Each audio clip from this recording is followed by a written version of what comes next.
പ്രഭു, അങ്ങയുടെ മോതിരം പോലെ തന്നെ ഈ ചൂടാമണിയെയും ഒരടയാളമായി അങ്ങയുടെ കൈകളിൽ ഏൽപ്പിക്കുന്നതിനായി തന്നുവിട്ടതാണ്.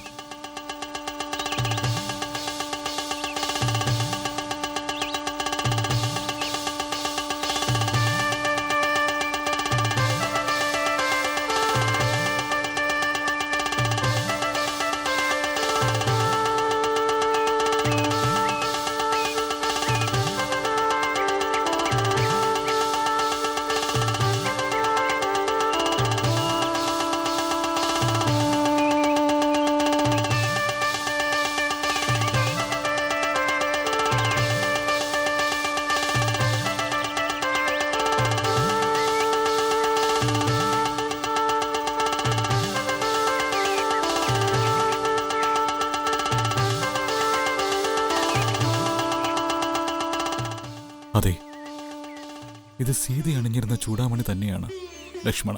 ജ്യേഷ്ഠ, ഇത് കാണുമ്പോൾ ഞാൻ സീതയെ ആദ്യമായി ജനകരാജാവിന്റെ കൊട്ടാരത്തിൽ കണ്ടതും സ്വയംവര മണ്ഡപത്തിൽ അവൾ വന്നെന്നെ മാലയണിയിച്ചതും അത്രിമുനിവര്യന്റെ ആശ്രമത്തിലും അവസാനമായി പഞ്ചവടിയിലും അവളെ ഞാൻ അലങ്കാരത്തോടെ കണ്ട കാഴ്ചയാണ് എന്റെ ഓർമ്മയിലേക്ക് വരുന്നത്. അനുജ, ഞാൻ കരം പിടിച്ചവൾ തന്റെ ജീവിതത്തിന് കാലയളവ് നിർണയിച്ച് ചൊല്ലി അയച്ചത് കേട്ട ഉടനെ ഞാൻ ചെന്ന് അവളെ രക്ഷിക്കാൻ കഴിയാതെ കയ്യിൽ ഇങ്ങനെ വില്ലുമായി നിൽക്കുന്നതിൽ വളരെയധികം സങ്കടപ്പെടുന്നുണ്ട്. ജ്യേഷ്ഠ, ചൂടാമണി കരങ്ങളിൽ ഏന്തിക്കൊണ്ട് അവിടുന്ന് കിഷ്കിന്ധയിൽ സങ്കടപ്പെട്ടിരിക്കുകയാണ്. ജ്യേഷ്ഠത്തിയോ മോതിരവും കരങ്ങളിൽ ഏന്തിക്കൊണ്ട് ലങ്കയിൽ കണ്ണീരോടെ കാത്തിരിക്കുകയാണ്. ഈ അവസ്ഥയിൽ ഇനിയും എനിക്ക് ക്ഷമിച്ചിരിക്കാനാവില്ല ജ്യേഷ്ഠ. എനിക്ക് ഉത്തരവ് നൽകിയാലും ഞാൻ തനിച്ചു തന്നെ ലങ്കയിലേക്ക് ചെന്ന് രാവണനെയും അവന്റെ അസുര കൂട്ടത്തെയും നശിപ്പിച്ച് ജ്യേഷ്ഠത്തിയെ വീണ്ടെടുത്ത് കൊണ്ടുവരാം. സംയമനം പാലിച്ചാലും ലക്ഷ്മണ, സീതയെ വീണ്ടെടുക്കേണ്ട കടമ നമുക്കിരുവർക്കുമുള്ളതാണ്. അതിനൊത്ത വീര്യവും നമുക്കുണ്ട്. എന്നാൽ അവളുടെയും നമ്മുടെയും മധ്യത്തിൽ ഒരു വലിയ സമുദ്രമുണ്ട്. അത് മറികടക്കുവാൻ എന്താണ് ഉപായമെന്നാണ് ആലോചിക്കേണ്ടത്. പ്രഭു, സമുദ്രത്തെ ഓർത്ത് വ്യാകുലപ്പെടേണ്ട. എന്റെ പടകളെ ചിട്ടപ്പെടുത്താനായി ഉത്തരവ് നൽകിയാലും നമുക്ക് ഇന്ന് തന്നെ പുറപ്പെടാം. നല്ലത് സുഗ്രീവ. നമുക്ക് സമുദ്രം എങ്ങനെ മറികടക്കാനാകുമെന്ന് തെക്കൻ കടൽക്കരയിലെത്തിയതിനു ശേഷം ചിന്തിക്കാം. നമുക്ക് ലങ്കയിലേക്ക് പടകളോടൊത്ത് ചെല്ലാം. അങ്ങുടനെ ഏർപ്പാട് ചെയ്താലും. ഉത്തരവ് പ്രഭു. നില, ജാമ്പവാൻ, നിങ്ങളും എന്നോടൊപ്പം വന്നാലും. ഉത്തരവ് പ്രഭു. വിടവാങ്ങട്ടെ സ്വാമി. രാം രാം രാം രാം രാം രാം രാം രാം രാം രാം രാം രാം.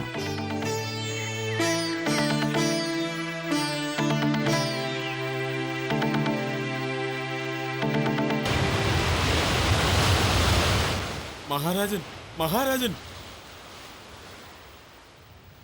മഹാരാജൻ, മഹാരാജൻ. ആര്? സേനാധിപതി മയന്തനോ? എന്തിനാണ് ഇങ്ങനെ ഓടി വരുന്നത്? മഹാരാജൻ, രാവണന്റെ അനുജനായ വിഭീഷണൻ ശ്രീരാമപ്രഭുവിനെ കാണാനായി തന്റെ മിത്രത്തോടൊപ്പം വന്നുകൊണ്ടിരിക്കുകയാണ്. എന്ത്? വിഭീഷണൻ എന്നെ കാണാൻ വരികയാണെന്നോ? ജ്യേഷ്ഠ, നിന്നാലും എന്താ ഇത്? വിഭീഷണൻ വന്നിട്ടുണ്ട് എന്ന് കേട്ടതും അങ്ങ് തന്നെ അവനെ കാണാൻ ആവേശത്തോടെ അവിടേക്ക് ചെല്ലുകയാണല്ലോ.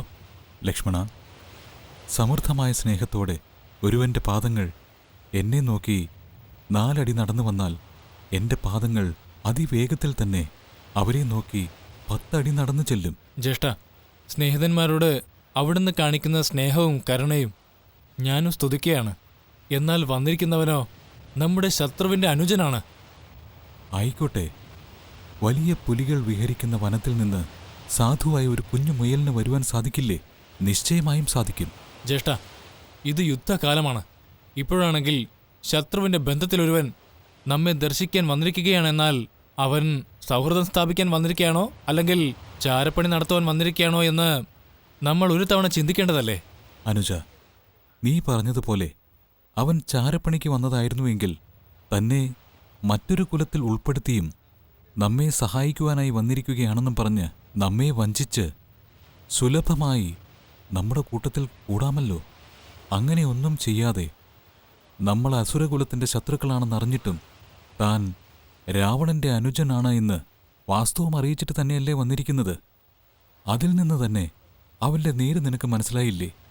അതിരിക്കട്ടെ, അവൻ അവൻ്റെ ജ്യേഷ്ഠനെ വിട്ട് നമ്മുടെ അടുത്തേക്ക് വന്നതിന് കാരണം എന്തായിരിക്കുമെന്നാണ് ജ്യേഷ്ഠൻ കരുതുന്നത്? രാവണന്റെ തെറ്റായ നടപടികൾ ഇഷ്ടപ്പെടാതെ പിരിഞ്ഞു വന്നതായിരിക്കാം. പ്രഭോ, എത്രയൊക്കെ പകയുണ്ടായാലും ഒരുവൻ സഹോദരനിൽ നിന്ന് അകന്ന് ശത്രുക്കളോടൊപ്പം വന്നു ചേരുമോ? സുഗ്രീവ, തെറ്റിലൂടെ നടക്കുന്നവൻ സ്വന്തം ജ്യേഷ്ഠനാണെങ്കിൽ പോലും ധർമ്മത്തെ ബഹുമാനിച്ച് നടക്കുന്നവൻ അവനെ ധൈര്യത്തോടെ കൃത്യമായ പിന്തുണ കൊടുത്ത് തിരുത്തുവാൻ സാധിക്കും. അവന്റെ അക്രമങ്ങൾ പരിധി വിടുന്ന സമയത്ത് ജ്യേഷ്ഠനെ നഷ്ടപ്പെടുത്തുവാനും അവൻ മടിക്കുകയില്ല. ശരിയാണ്. എന്റെ ജ്യേഷ്ഠൻ ബാലി തെറ്റ് ചെയ്ത സമയത്ത് ഞാൻ ഇദ്ദേഹത്തിന്റെ സഹായമല്ലേ ചോദിച്ചത്? ഇതേ ശ്രീരാമൻ തന്നെയല്ലേ ബാലിയെ അമ്പെയ്ത് വീഴ്ത്തിയത്? അതേ പ്രഭോ. പ്രായത്തിലും അനുഭവത്തിലും മുതിർന്ന ജാമ്പവാനെ, പ്രഭോ, വാമനന്റെ കാലത്തിൽ തന്നെ വാണിരുന്ന ലോകത്തെ അളന്ന തിരുവിക്രമമൂർത്തിയുടെ തിരുവടികളെ തന്നെ പൂജിച്ച് പേരു നേടിയ ജാമ്പവാനെ, പറഞ്ഞാലും പ്രഭു. വന്നിരിക്കുന്നവരെപ്പറ്റി അങ്ങയുടെ അഭിപ്രായം എന്താണ്? പ്രഭു, മായമാനെ പൊന്മാനെന്ന് തെറ്റായി ധരിച്ച് പിന്തുടർന്നു ചെന്നതിനാലാണ് ഇത്രയും കഷ്ടതകൾ അങ്ങേക്ക് നേരിടേണ്ടി വന്നത്. അതുപോലെ അവർ കാപട്യ മനോഭാവത്തിൽ വരാതെ സന്മനസ്സോടുകൂടി വരികയാണെങ്കിൽ അവരെ സ്വീകരിക്കുന്നതിൽ ഒരു തെറ്റുമില്ല. ഇതാണ് അടിയന്റെ അഭിപ്രായം. നല്ലത് ജാമ്പവാൻ, താങ്കളുടെ അഭിപ്രായത്തിന് ഞാൻ നന്ദി പറയുന്നു. ആഞ്ജനേയ, പ്രഭോ, വിഭീഷണനെ പറ്റി നിന്റെ അഭിപ്രായം എന്താണ്? പ്രഭോ, സുഗ്രീവൻ, ജാമ്പവാൻ എന്നിങ്ങനെയുള്ളവരെല്ലാം ലോകസംഭവങ്ങളിൽ ഉള്ളതും പരമോന്നതമായ നീതികളെ എടുത്തു പറഞ്ഞിരുന്നു. അവർ പറഞ്ഞതിൽ അണുവിട പോലും തെറ്റില്ല.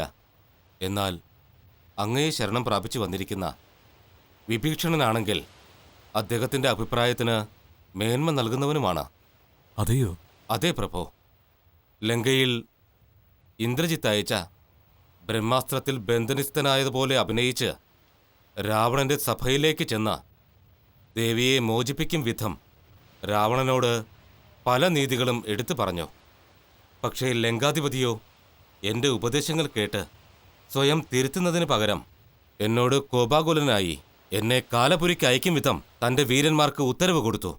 ആ സമയത്ത് ആ അസുരസഭയിലുണ്ടായിരുന്ന എല്ലാവരും രാവണന്റെ അഭിപ്രായത്തെ അഭിനന്ദിച്ചു. എന്നാൽ വിഭീഷണൻ മാത്രം എഴുന്നേറ്റ് തൻ്റെ ജ്യേഷ്ഠന്റെ ഉത്തരവിനെ തടഞ്ഞ് ദൂതരെയും സാധുക്കളെയും കൊല്ലുന്നത് നീതിക്ക് ഉതകാത്തതാണ് എന്ന് പറഞ്ഞ് എൻ്റെ ജീവൻ രക്ഷിക്കുവാനായി പോരാടി. വിഭീഷണന്റെ പുത്രി തൃഷളയാണ് അശോകവനത്തിൽ ജ്യേഷ്ഠത്തി സീതാദേവിയുടെ കൂടെ ഇരുന്നു കൊണ്ട് ദേവിയെ ആശ്വസിപ്പിക്കുന്നത്. അതുമാത്രമല്ല, രാക്ഷസിമാരുടെ ശല്യത്തിൽ നിന്നൊക്കെ ജ്യേഷ്ഠത്തിയെ കാത്തു രക്ഷിക്കുന്നുമുണ്ട്. പ്രഭോ, അത്രയും നല്ലൊരു പുത്രിയുടെ പിതാവായ വിഭീഷണൻ അസുരന്മാരോട് നമ്മൾ യുദ്ധം ചെയ്യുന്ന കാലത്ത് നമ്മുടെ കൂടെ ഉണ്ടാവുന്നത് നമുക്ക് തീർച്ചയായും ഉപകാരമായിരിക്കും. ആയതിനാൽ അദ്ദേഹത്തിന് അഭയം നൽകുന്നത് നല്ലത് എന്ന് തന്നെയാണ് അടിയന്റെ അഭിപ്രായം പ്രഭോ. മാരുതി, മറ്റുള്ളവർ പറഞ്ഞതിനേക്കാൾ ഉപരി നീ പ്രത്യാശയോടെ പറഞ്ഞ തീരുമാനം തന്നെയാണ് നല്ലത്.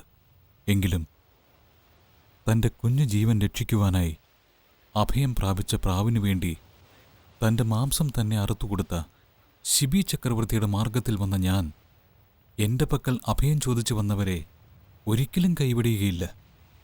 സുഗ്രീവ, പ്രഭോ, താങ്കൾ ചെന്ന് വിഭീഷണനെ നമ്മുടെ പക്കലെത്തിക്കൂ. ഉത്തരവ് പ്രഭോ.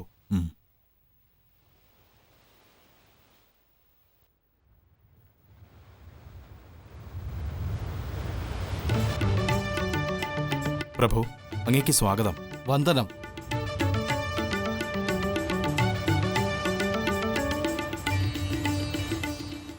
ശ്രീരാമചന്ദ്രമൂർത്തിയെ ശരണം. രഘുകുല തിലകമേ ശരണം. ശ്രീരാഘവ പെരുമാളേ ശരണം. ശരണം, ശരണം. സ്നേഹിത, അറിവുള്ളവരിൽ ഉയർന്നവനെ, അസുരകുല സമ്പത്തെ, ആരണങ്ങളെന്നറിയപ്പെടുന്ന വേദങ്ങളുടെ തന്നെ നിയമത്തെ ഭൂഷണങ്ങളായി ഏറ്റെടുത്ത വിഭീഷണ, എഴുന്നേൽക്കൂ.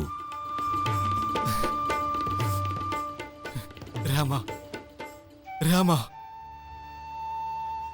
ചന്ദനം തോൽക്കുന്ന മേനി, കമലം പോലെയുള്ള നേത്രങ്ങൾ, സൂര്യകാന്തി പോലെ പ്രകാശമയമായ മുഖമുള്ള ദിവ്യ ചൈതന്യ സ്വരൂപമേ, യുദ്ധത്തിനായി പുറപ്പെട്ടു നിൽക്കുന്ന ഈ സമയത്തും ശത്രുരാജ്യത്തു നിന്നും വന്ന എനിക്ക് സ്നേഹത്തോടെ അങ്ങയുടെ നെഞ്ചിൽ ഇടം തന്ന മഹാത്മാവേ, എങ്ങനെ ഞാൻ അഭിസംബോധന ചെയ്യും പ്രഭോ? എങ്ങനെ ഞാൻ അങ്ങേ അഭിസംബോധന ചെയ്യും? വിഭീഷണ, എന്റെ ഹൃദയത്തിൽ സ്നേഹമെന്ന സിംഹാസനം നൽകി നിന്നെ ഇരുത്തിയിരിക്കുകയാണ്. രാമ. ഇനി ലങ്കാപുരിയുടെ സിംഹാസനത്തിൽ നിന്നെ ഉപവിഷ്ടനാക്കും. നന്ദി മഹാപ്രഭോ. എന്നോടൊപ്പം വരൂ.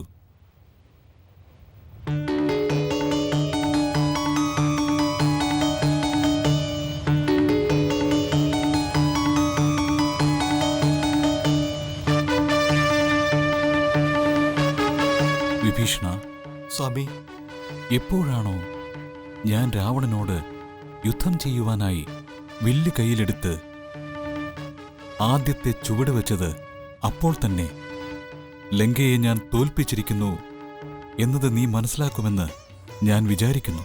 അങ്ങനെയെങ്കിൽ ഞാൻ സ്വന്തമാക്കിയ ലങ്കയെ ഈ സമയത്ത് നിനക്ക് ദാനമായി തരുവാൻ പോവുകയാണ്. ഇനി നീയാണ് ലങ്കയുടെ രാജാവ്. ഞാൻ ധന്യനായി സ്വാമി. ഈ വാക്ക് ആകാശത്തെ കാർമേഘങ്ങളുടെ അളവ് പോലെ, സമുദ്രത്തിലെ ജലത്തിന്റെ അളവ് പോലെ, ഈ ഭൂമിയുടെ വലിപ്പം പോലെ എന്നും നിലനിൽക്കുന്ന സത്യമുള്ള വാക്കായിരിക്കും. എന്നും ചിരഞ്ജീവിയായിരുന്ന് ലങ്ക ഭരിക്കുമാറാവട്ടെ. സ്വാമി. രാമ, രാമ, ജയരാമ. വിഭീഷണ, അയോധ്യ ചക്രവർത്തിക്ക് ഞങ്ങൾ 4 പേരും പുത്രന്മാരായി ജനിച്ചു. ഗുഹനോടൊപ്പം അത് 5ആയി. സൗഹൃദത്തിലൂടെ കിഷ്കിന്ധിയുടെ രാജാവ് സുഗ്രീവനോടൊപ്പം 6 പേരായി. ഇന്ന് ഹൃദയത്താൽ ഒന്നാക്കപ്പെട്ട് വിഭീഷണനെയും എന്റെ സഹോദരനായി ഏറ്റുകൊണ്ട് ദശരഥ ചക്രവർത്തിക്ക് ജ്യേഷ്ഠ. പുത്രന്മാർ 7 ഉണ്ടെന്ന് അറിയിക്കുകയാണ്. രാം രാം രാം രാം രാം രാം രാം രാം രാം രാം. ജ്യേഷ്ഠ. അനുജ, പ്രഭു, അടിയന് ലഭിച്ച ഈ ഭാഗ്യത്തെ ഓർത്ത് വളരെയധികം സന്തോഷമുണ്ട്. ഇനി എത്ര പിറവികൾ എടുത്താലും അങ്ങയുടെ ദാസനായിരുന്നു കൊണ്ട് സേവിക്കാനാണ് ആഗ്രഹിക്കുന്നത്. ജയരാമ. നല്ലത്. വിഭീഷണ, നമുക്ക് ലങ്കയിലേക്ക് പോകാൻ സമുദ്രത്തിനു മീതെ സേതു എന്ന പേരിൽ ഒരണ കെട്ടാം. അതിലൂടെ നടന്നു ചെന്ന് രാവണനോട് യുദ്ധം ചെയ്ത് അവന്റെ അക്രമങ്ങൾക്ക് അവസാനമുണ്ടാക്കാം. സുഗ്രീവ, പ്രഭു. ഉടനെ പദ്ധതി തയ്യാറാക്കൂ. ഉത്തരവ് പ്രഭു. പോരാടാം, പോരാടാം, പോരാടാം പോരാടാം പോരാടാം, പോരാടാം, പോരാടാം. പോരാടാം. രാം രാം, ജയ് ജയ് രാം, പോരാടാം, ജയ് ജയ് രാം, പോരാടാം. യുദ്ധം മുറുകി. യുദ്ധ മാനദണ്ഡങ്ങൾ മറന്ന അസുരന്മാരുടെ കൂട്ടം നാശത്തെ നോക്കി വേഗത്തിൽ പൊയ്ക്കൊണ്ടേയിരുന്നു. ലങ്കാധിപതി രാവണന്റെ കുലം രക്ഷിക്കാനായി വന്ന മൂത്ത പുത്രനായ ഇന്ദ്രജിത്ത് ആദിശേഷന്റെ അവതാരമായ ലക്ഷ്മണന്റെ ഇടിമുഴക്കം പോലെയുള്ള പ്രഹരങ്ങൾക്കിരയായി മൃത്യു വരിച്ചു. സംസാരിക്കുന്നത് മാനാഭിമാനം, എന്നാൽ ഇവിടെ നിലനിൽക്കുന്നത് അഹന്തയോ എന്ന് ഉപദേശിച്ച കുംഭകർണൻ പകരം ചോദിക്കുവാനായി യുദ്ധക്കളത്തിലേക്ക് ചെന്ന് മൃത്യു വരിച്ചു. ഈ 7 ലോകങ്ങളിലും തനിക്ക് സമമായി ആരും തന്നെ ഇല്ല എന്ന് അഹങ്കരിച്ചുകൊണ്ട് മഹാലക്ഷ്മിയുടെ മറുരൂപമായ സീതയുടെ പവിത്രാഗ്നിയെ തീണ്ടാൻ ശ്രമിച്ച രാവണൻ ശ്രീരാമചന്ദ്രമൂർത്തിയുടെ അമ്പുകൾക്കിരയായി ഒടുവിൽ മൃത്യു വരിച്ചു. ലങ്കയിൽ വീണയുടെ പതാക നിലംപതിച്ച് അസുരനായ രാവണന്റെ കഥ അവസാനിച്ചുവെങ്കിലും തൻ്റെ കർത്തവ്യം വിസ്മരിക്കാതെ പതിവ്രതയുടെ കർമ്മമെന്തെന്ന് ലോകത്തെ അറിയിച്ച രാവണന്റെ പത്നിമാരിൽ ഒരുവളായ മണ്ഡോദരി പതിയുടെ മരണവാർത്തയറിഞ്ഞ് നിമിഷ നേരം കൊണ്ട് മൃത്യു വരിച്ചു. പോരിൽ വിജയകിരീടം ചൂടിയ ശ്രീരാമൻ താൻ മാലയണിഞ്ഞ് സ്വീകരിച്ച സീതാദേവിയെ കാണുവാനായി വേവലാതിയോടെ ചെന്നു.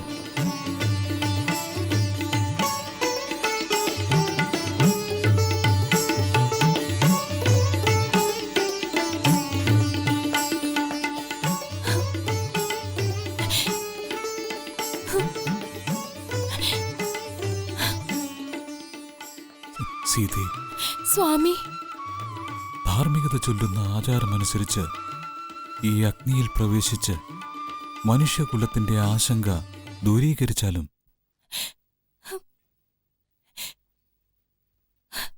ഉത്തരവ് സ്വാമി.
സീതാരാം